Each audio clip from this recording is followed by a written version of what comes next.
Salut tout le monde, aujourd'hui je vais vous présenter 8 manières pas trop chiantes pour vous améliorer en anglais. Et on commence maintenant. Numéro 1. Je vous conseille de traîner sur des sites comme 9gag et Minsigner.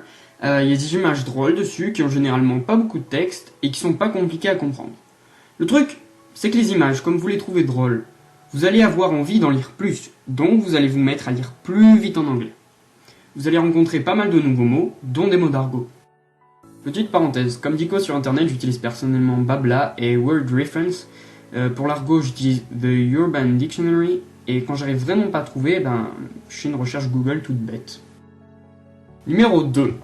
Je vous conseille aussi de regarder des vidéos en anglais sur YouTube, pas trop longues, sur des chaînes comme Smosh, Nigahiga, The Fine Bros et bien d'autres. Alors vous inquiétez pas si vous comprenez pas tous, parfaitement normal, vous n'êtes pas forcément habitué à la prononciation, vous connaissez pas forcément tout le vocabulaire, mais voilà, essayez de trouver une chaîne anglophone à laquelle vous accrochez, puis après ça part tout seul, vous apprenez beaucoup de vocabulaire, d'expressions, vous retenez la prononciation, ce qui est plutôt important en anglais puisque l'écriture est pas vraiment phonétique. Numéro 3. On continue dans la lignée du contenu vidéo puisque c'est en fait les séries et les films en version originale.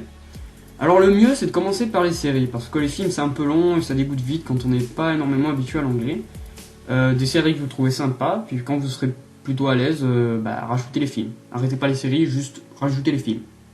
Et surtout, pas de sous-titres, ni en français, ni en anglais. Pourquoi ? Parce que si vous regardez un contenu cinématographique, c'est pas pour lire, c'est pour faire travailler votre oreille à mort. Pour ressortir l'excuse, on sait pas comment s'écrivent les mots. C'est pour ça que je vous propose plusieurs techniques dans cette vidéo et chacune d'entre elles a son propre but. Il faut juste les allier de façon efficace pour apprendre la langue sous ses différents aspects. Vous pourriez aussi dire il y a plein de phrases qu'on comprend pas. À ça, je répondrais qu'on s'en tape un peu en fin de compte. Je veux dire, en tant que non anglophone, c'est presque impossible de tout comprendre. Même pour moi qui fais ça depuis un bon moment, je comprends quelque chose comme 80 à 95% de ce qui est dit dans la plupart des films. Donc faut pas s'inquiéter. Puis il y a le contexte qui sert à combler une bonne partie de ce que vous n'arrivez pas à comprendre. Numéro 4. Alors ça paye pas de mine, c'est mettre votre portable, votre ordi, les sites internet, etc. en anglais. C'est pas compliqué, puis ça aide à voir la langue dans la vie quotidienne, ça vous donnera un petit extra de vocabulaire. Numéro 5. Une technique, je dirais, quasi indispensable, c'est d'avoir des correspondants, en tout cas des gens avec qui pratiquer. Pour trouver des corrèles, je vous conseille le site ShareTalk. Il est très bien selon moi. Je vous conseille d'avoir Skype pour parler avec les gens que vous rencontrez et qui vous paraissent bien pour discuter plus que 5 minutes. Les correspondants, ça aide à quoi ? À tout en fait. Vous parlez, donc vous progressez à l'oral, même quand vous êtes en discussion instantanée, parce qu'au fond c'est la langue orale, sans prononciation ni compréhension orale bien sûr. Votre lexique s'enrichit, votre grammaire s'améliore parce que vous êtes plus au contact de l'anglais, puis vous faites corriger, donc c'est cool. Mais le plus cool, je dirais, c'est de développer une amitié parce que ça vous permettra d'associer la langue à quelque chose de bien au niveau émotionnel. Puis au bout d'un moment, ça vous demandera plus d'efforts particuliers pour former des phrases en anglais ou en comprendre.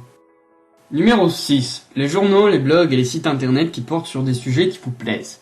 Genre le foot, les jeux vidéo, les sciences, etc. Donc là, compréhension écrite et le plein de vocabulaire, dont du vocabulaire spécialisé. Par exemple, moi, j'adore les langues. J'en raffole, donc je lis des blogs sur ça en anglais. Du coup, je connais pas mal de mots qui se rapportent à la linguistique. Numéro 7. La radio. Alors, vous pouvez en trouver un tas sur internet. Donc, c'est de la compréhension orale pure et de l'acquisition de vocabulaire. Donc, ce que je vous conseille, c'est de faire quelque chose en même temps qui soit pas trop intellectuellement éprouvant, comme ranger votre chambre, dessiner, jouer à un jeu sur smartphone, etc. Et vous vous concentrez sur la radio, essayez de comprendre les mots, et si vous y arrivez bien, comprenez ce qu'ils racontent. Numéro 8. Alors, une technique assez bizarre, mais que j'utilise personnellement assez souvent, c'est se parler à soi-même en anglais. Imaginez n'importe quoi, n'importe quelle situation, et construisez des phrases ou un dialogue dessus, tout en parlant à haute voix ou en chuchotant. Ça va peut-être l'air compliqué comme ça, mais je vous garantis que ça marche. Vous corrigez votre prononciation, vous comblez certaines de vos lacunes en vocabulaire et en grammaire quand vous savez pas exprimer votre idée. Donc c'est sympa, et c'est pas... Non, c'est pas compliqué à faire, je vous dis. C'est la fin de cette vidéo, mais je voudrais quand même ajouter un dernier mot. Ces 8 techniques que je vous propose sont les miennes ou des techniques qui me paraissent efficaces. J'ai d'autres manières pour apprendre des langues dont je vous ai pas parlé ici, parce qu'elles plairaient pas à la majorité des gens. Aussi, vous pouvez tenter des variantes ou même vous devriez vous trouver encore d'autres méthodes pour les langues puisque peu de gens apprennent de la même manière, et ce que je vous ai dit peut très bien ne pas vous convenir. De plus, j'ai basé la vidéo sur l'anglais, mais il n'y a pas de problème, vous pouvez appliquer ça à n'importe quelle langue. Donc voilà, pensez à regarder la description, j'ai mis des liens intéressants. Abonnez-vous si ça vous dit, aimez la vidéo si elle vous a plu ou si elle vous a été utile, et n'hésitez pas à lâcher un commentaire. Allez, ciao!